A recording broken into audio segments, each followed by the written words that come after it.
দেখেছিস তো কানাই, বর্ষাকালের এতদিন হয়ে গেল তাও বৃষ্টির কোনো ছিটে ফোঁটা নেই।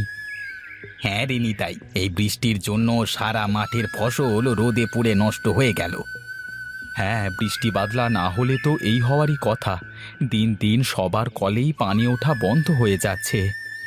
হ্যাঁ রে, আর কদিনের মধ্যে যদি বৃষ্টি বাদলা না হয় তাহলে দেখবি সবাই পানির অভাবই মারা যাবে। আরে কি এত বৃষ্টি বৃষ্টি করছিস? বৃষ্টি যখন হবে তখন নিয়ে আর কুল পাবি না কিন্তু, বলে দিলাম। হ্যাঁ, হোক হোক, কত বৃষ্টি আকাশে আছে দেখি। বৃষ্টি যত ইচ্ছে তত হোক, তাতে আমাদের কি? বৃষ্টি যতই হয় ততই ভালো, নাকি বলিস কানাই? হ্যাঁ রে, নিতাই তো ঠিকই বলে। অত ভালো ভালো না রে, দেখিস বেশি চাইতে গিয়ে আবার ডুবে যাস নে। তাহলে থাকো গোপালদা, এখন তাহলে উঠি, আবার পরে আসবো কেমন? হ্যাঁ হ্যাঁ, যা, ঠিক আছে। আর শোন, এ মাসের বাকিটা শোধ করে দিয়ে যাস। ঠিক আছে, দেবনে।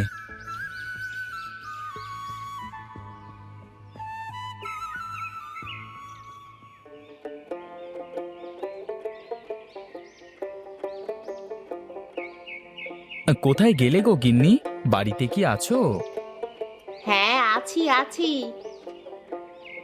কি হয়েছে তাই তো বলবা। কই কিছু না তো। তাহলে আবার এত ডাকাডাকির কি আছে? তোমাকে ডাকছিলাম খাবারটা দেওয়ার জন্য। তা কি খাবার দাবার রেঁধেছো? কোত্থেকে আর খাবার রাঁধবো? বাড়িতে এক ফোঁটাও জল নেই। সেই রতনদার বাড়ি থেকে কি জল টেনে এনে রান্না করা যায়? তাও কোনো মতে রান্নাটা করেছি। যাও, তুমি গিয়ে এবার খাবার জলটা নিয়ে আসো। এ কথাটা প্রথমে বললেই তো পারো, এত ঘুরিয়ে পেঁচিয়ে বলবার কি দরকার আছে? দাও, ঘড়াটা দাও।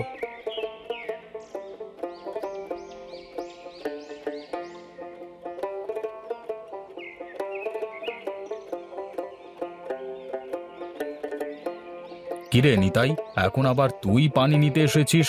একটু আগে তোর বউ এলো যে। কেন রতনদা, আমি এলে কি কোনো সমস্যা?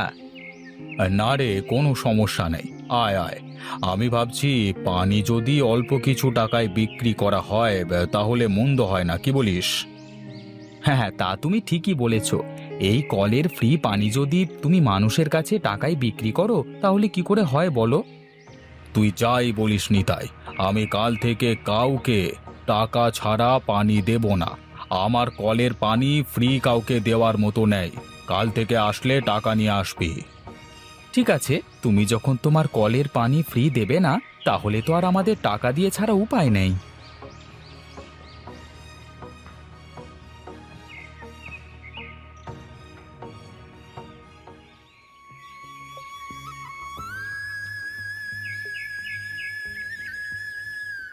বুঝলে গিন্নি, কাল থেকে রতনের বাড়িতে পানি আনতে গেলে হাতে 1-2 টাকা নিয়ে যেও কেমন?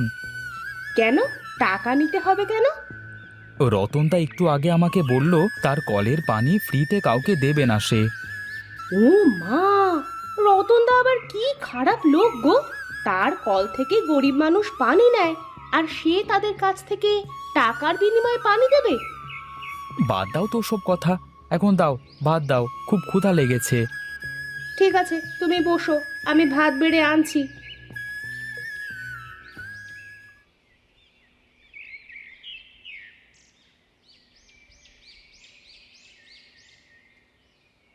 এই যে বুড়িমা, এখানে কি চাই তোমার? বাবা, তোমার বাড়িতে বলে পানি আছে? এই গরমে তাপে পিপাসার জ্বালায় আর বাঁচি না। যদি একটু পানি দিতে তাহলে খেয়ে বাঁচতাম। তা দাও, তুমি টাকা বের করো। যদি 2 টাকা দিতে পারো তাহলে পানি দেব, না হলে না, ঠিক আছে? কি বলিস রে বাবা? তোর এই কলের পানি খেতে হলেও আমাকে এখন টাকা দেওয়া লাগবে? হ্যাঁ, তা নয় তো কি। চাল ডাল যখন কিনে খাও তখন কষ্ট বাঁধে না, আর আমার কাছ থেকে পানি কিনে খেতেই যত জ্বালা সবার, তাই না? মর তুই মর! তুই একটা বৃদ্ধ লোককে পানি খাওয়াতে গিয়ে টাকা চাস, আর টাকা দিতে পারিনি বলে পানি দিলি না? ওই পানিতে ডুবেই তুই মর! হ্যাঁ, যাও যাও, তোমার ওই বকের দোয়ায় বিল শোকাবে না। যত আপদের আগমন, যত সবার। হে ভগবান, তুমি এদেরকে এই পানিতে ডুবিয়েই মারো, যাতে এরা পানির মর্ম বুঝতে পারে। এই বুড়ি, যা তো এখান থেকে, তাড়াতাড়ি যা বলছি, যা।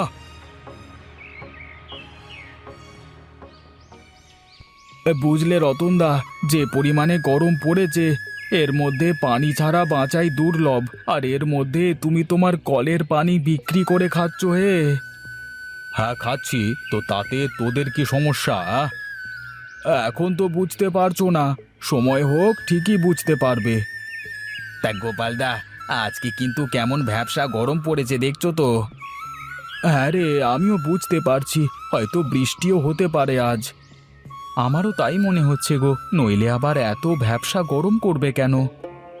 তাহলে থাক তোরা, আমার আবার গরুর খড়গুলো নিচে রয়েছে, ওগুলো ঢেকে রেখে আসি। হ্যাঁ রে, আমিও যাব, চল, অনেক কাজ আছে বাড়িতে।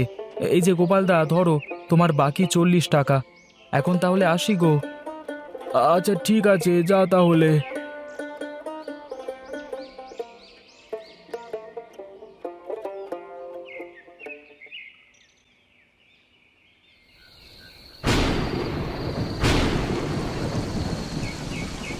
হা, কি শান্তি! কতদিন পরে এমন শান্তির বৃষ্টি হচ্ছে। হ্যাঁ গো, ঠিকই বলেছ। দেখো, কাল থেকে কলে পানি ওঠা শুরু করবে। হ্যাঁ গিন্নি, কাল থেকে আর ওই রতনের কলে যাওয়া লাগবে না। হ্যাঁ, তা না হয় বুঝলাম, কিন্তু কাল যদি এত বৃষ্টি হয়, তাহলে তুমি কাজে যাবে কিভাবে? পাগল নাকি? বৃষ্টি কি সব সময় হয় নাকি? বৃষ্টির ভাব দেখেছো? মনে তো হয় না যে এত সহজে থামবে। যা হয় পরে দেখা যাবে, এখন ঘুমাও তো।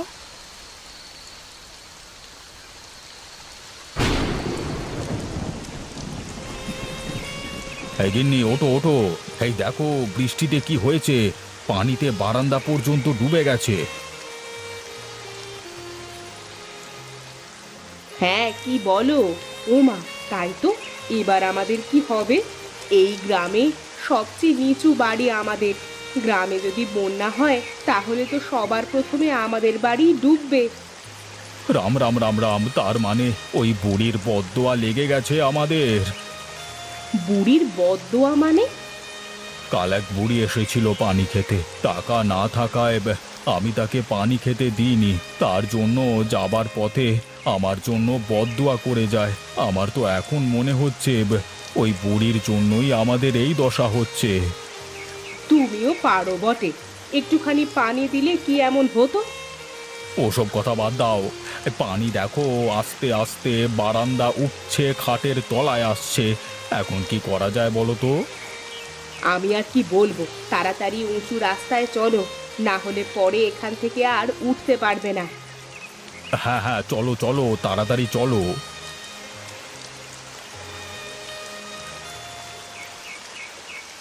কোথায় গেলে গো গিন্নি? এই দেখো, পানি বেড়ে সমান হয়ে গেছে। আমাদের বাড়ি একটু উঁচু জায়গায় বলে অতটা পানি ওঠেনি। ওই দেখো, ওদিকে রতনের বাড়ি হয়তো ডুবে গেছে। হ্যাঁ, তাই তো দেখছি, ঠিকই হয়েছে। ওরা মানুষের কাছ থেকে পানি বিক্রি করে খাচ্ছিল, এখন আরো পানি বিক্রি করতে পারবে। থাক গিন্নি, এমন কথা বলে না। বাড়িতেও কিছু নেই, ভাবলাম আজকে তোমাকে বাজারে পাঠাবো, কিন্তু বাইরের যা অবস্থা, বাজার তো দূরের কথা, রাস্তায় যাওয়াও দুষ্কর। তাহলে এখন খাবো কি? দাঁড়াও, এই বন্যায় খাবারের অভাব হয় না, আবার এদিকে হাওরের মাছ উঠবে রাস্তায়। দেখি, জালটা নিয়ে গিয়ে দেখি কিছু পাওয়া যায় নাকি। ঠিক আছে, সাবধানে যেও।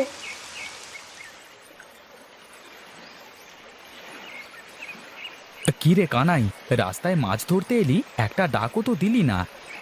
আর বলিস না, তোর ভাবি সকাল থেকে চেঁচাচ্ছে কি রাঁধবো কি রাঁধবো বলে। এই জন্যই তো তাড়াতাড়ি করে রাস্তাতে মাছ ধরা শুরু করেছি। তা কি কিছু পেয়েছিস? ধুর পাগল, জালটা আগে ফেলে দেখি তো, তারপরে বল। হ্যাঁ হ্যাঁ, দাঁড়া ফেলছি।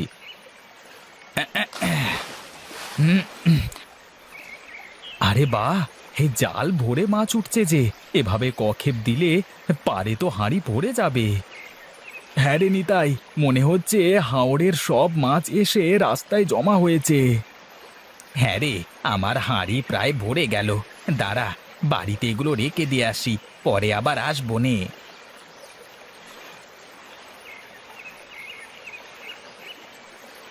তা যাক, তোদের রতনের কি অবস্থা বল? ওর বাড়ি তো সবচেয়ে নিচু জায়গায়।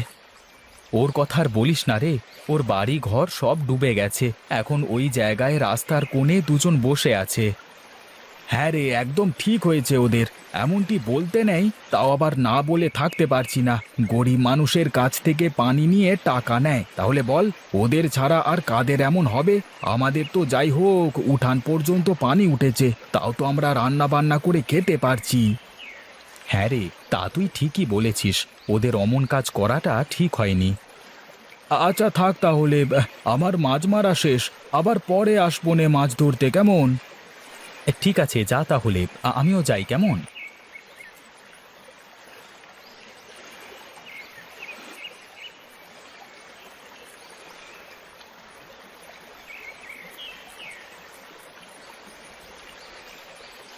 উমা, এ কত মাছ! এত মাছ কোথায় পেলে গো তুমি? কোথায় আর পাবো?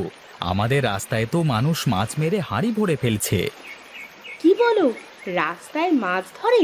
রাস্তায় মাছ ধরে এই প্রথম শুনলাম আমি। তাহলে চলে এলে কেন তুমি? হাঁড়ি ভরে গেছে তাই চলে এলাম। আচ্ছা ঠিক আছে, তুমি এগুলো রান্না করো, আমি খেয়ে দিয়ে আবার যাচ্ছি। আচ্ছা ঠিক আছে, তুমি বসো, আমি তাড়াতাড়ি গিয়ে রান্না করে আনছি। কি গো, এভাবে আর কতক্ষণ রাস্তাঘাটে দাঁড়িয়ে থাকবো দুজন? কি আর করব বলো, বাড়িটা বন্যায় সম্পূর্ণ ডুবে গেল। এখন কোথায় যাব আর কোথায় থাকবো সেই চিন্তাই তো করছি। সেই সকাল থেকে না খেয়ে রাস্তায় দাঁড়িয়ে রয়েছি, তুমি গ্রামে এমন কাজ করে রেখেছো যে কারো কাছে একটু সাহায্য চাওয়ার মুখটাও নেই। হ্যাঁ গো গিন্নি, আমি আমার ভুলটা বুঝতে পারছি, কিন্তু এখন তো আর কিছু করবার নেই। কেউই এখন আর আমাদের সাহায্য করবে না। চলো না নিতাইদার বাড়িতে যাই, ওরা যদি একটু সাহায্য করতো। কিভাবে যাব বলো? দুদিন আগেও পানি নিয়ে ওর সাথে যে ব্যবহারটা করলাম, তাতে মনে হয় না যে ও আমাকে সাহায্য করবে। একটু গিয়ে চলো তো দেখি, এভাবে আর কতক্ষণ রাস্তায় দাঁড়িয়ে থাকবো? আচ্ছা ঠিক আছে, চলো।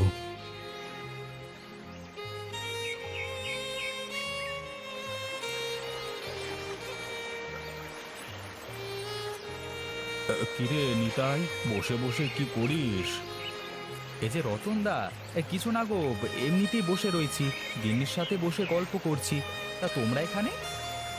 অনেক বিপদে পড়ে তোর কাছে এলাম রে। তুই তো জানিসই আমাদের বাড়ি অনেক নিচু জায়গায়, বাড়ি ঘর ডুবে বউকে নিয়ে রাস্তায় দাঁড়িয়েছিলাম। এভাবে কতক্ষণ আর রাস্তায় দাঁড়িয়ে থাকা যায় বল? তাও আবার সকাল থেকে কিচ্ছুটি খাইনি। কি বলো রতনদা, এতক্ষণ রাস্তায় দাঁড়িয়েছিলে? আমরা তোমার প্রতিবেশী না? এসো বৌদি, দুজনে উঠে এসে এখানে বসো। হ্যাঁ রতনদা, পানিতে আর দাঁড়িয়ে থেকো না, উঠে এসে বসো। দিদি, যাও গিয়ে আর একটু বটি নিয়ে আসো, দুজনে মিলে মাছগুলো কুটে ফেলি। আচ্ছা ঠিক আছে বৌদি, আনছি।